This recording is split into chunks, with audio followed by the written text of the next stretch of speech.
போனது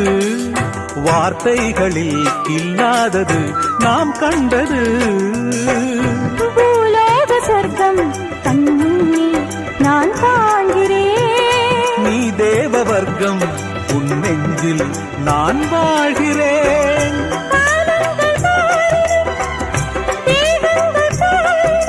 காதல் அழியாது அது நாளும் வாழும் உன் வசம்